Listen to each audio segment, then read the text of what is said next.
Hi hello welcome back to creative living. ఈరోజు నేను చూపించే రెసిపీ వచ్చేసి సంవత్సరం పాటు నిల్వ ఉండే కచ్చా ఆమ్కా మురబ్బా. పచ్చి మామిడికాయతో మురబ్బా చాలా బాగుంటుంది. ఏంటి సంవత్సరం పాటు నిల్వ ఉంటుందా అంటారు చాలా మంది.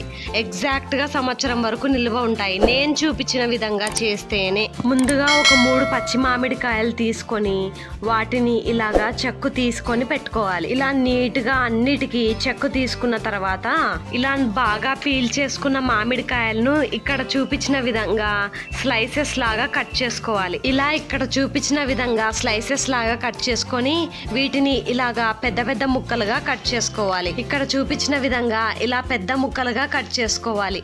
ఇలా 3 మామిడికాయలను ఇలా కట్ చేసుకున్న తర్వాత వీటిని అందరూ వాటర్లో ఉడికిస్తారు, కానీ ఇక్కడ మనము వీటిని స్టీమ్ చేసుకుంటున్నాం. వాటర్లో ఉడికిస్తే తొందరగా పాడవుతుంది కాబట్టి మనము ఈ మామిడికాయలను స్టీమ్లోనే కుక్ చేసుకుంటున్నాము. వీటిని ఇలాగే ఇడ్లీ పాత్రలో పెట్టుకొని కింద వాటర్ పోసేసి వీటిని ఒక 10 నిమిషాల పాటు సిమ్లోనే ఉడికించుకోవాలి. ఇవి జస్ట్ ఉడకంగానే తీసేయాలి. అప్పుడే ఈ కచ్చా మ్యాంగో మురబ్బా ఎక్కువ రోజులు నిల్వ ఉంటుంది. ఇప్పుడు స్టవ్ పైన ఒక మందపాటి గిన్నె పెట్టేసి అందులోకి 1.5 కప్పు వరకు బెల్లం తురుమును వేసుకోవాలి. ఇప్పుడు ఇందులోకి జస్ట్ బెల్లం కరగడానికి కొన్ని వాటర్ పోసుకొని బెల్లంని బాగా కరిగించుకోవాలి. బెల్లం ఇలా కరిగిపోయిన తర్వాత బెల్లం ఇలా ఉడకడం స్టార్ట్ అయిపోతుంది.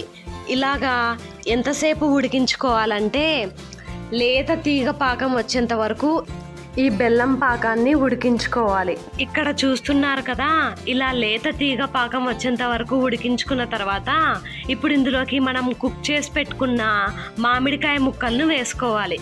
ఇక్కడ చూశారు కదా, నేను అసలు మరీ ఎక్కువగా అసలు కుక్ చేయలేదు, జస్ట్ ఒక 10 మినిట్స్ పాటే కుక్ చేసుకోవాలి.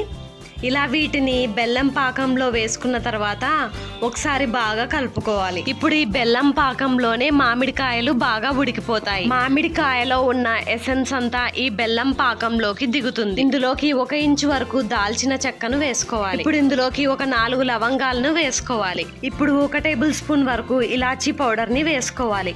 ఇప్పుడు వీటన్నిటిని ఒకసారి బాగా కలిసేలాగా ఒకసారి బాగా కలుపుకోవాలి. దాల్చిన చెక్క, లవంగాలు, యాలుకల పొడి వేయడం వల్ల కచ్చా మ్యాంగో మురబ్బాకి మంచి ఫ్లేవర్ వస్తుంది. మనం మంటను సిమ్ములోనే పెట్టుకొని ఈ మురబ్బాను చేసుకోవాలి. హై ఫ్లేమ్ మీద పెట్టుకుంటే మురబ్బా మాడిపోతుంది. ఇప్పుడు ఇందులోకి జాజికాయను ఇలాగా గ్రేట్ చేసుకొని వేసుకోవాలి. జాజికాయ ఉంటే వేసుకోండి, లేకపోతే స్కిప్ చేయండి, ఇది పూర్తిగా ఆప్షనల్. ఇలా బాగా ఉడికించుకోవాలి. ఇలా ఎంతసేపు ఉడికించుకోవాలంటే మామిడికాయ ముక్కలు బాగా మెత్తబడేంత వరకు ఉడికించుకోవాలి. ఇలా ఈ మురబ్బాని 10 నిమిషాలు బాగా ఉడికించుకున్న తర్వాత ఇప్పుడు ఒక గరిటె తీసుకొని ఇలాగా ఇక్కడ చూపించిన విధంగా కొన్ని మామిడికాయ ముక్కలను ఇలాగా మ్యాష్ చేసుకోవాలి. ఆల్రెడీ బెల్లం పాకంలో ఉడికిపోయి మెత్తబడి ఉంటాయి కాబట్టి వీటిని ఇలాగా సగం మాత్రమే మ్యాష్ చేసుకోవాలి. ఇలా మ్యాష్ చేసుకోవడం వల్ల బెల్లం పాకం అంతా గుజ్జుగా తయారైపోయి ఇలాగా బెల్లం పాకం అంతా ఇలాగా తీగ పాకంలో వస్తుంది.